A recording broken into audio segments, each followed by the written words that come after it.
Hey there, today we're going to look at how to fix Google Meet microphone not working. So let's get started. First, open your browser settings. Over here, go to Privacy and Security and make sure microphone access is allowed specifically for Google Meet. After that, check your microphone setup. Ensure it's properly plugged in and that the mute button, if it has one, is not switched on.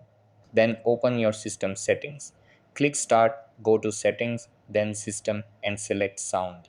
Over here in the Input section, choose your preferred microphone as the default device. Adjust the volume slider to a suitable level.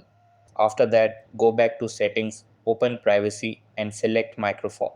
Make sure the option to let apps access your microphone is turned on and confirm that Google Meet has permission. Then, if you're using a headset, double check the connection. You can also restart your computer to clear minor glitches.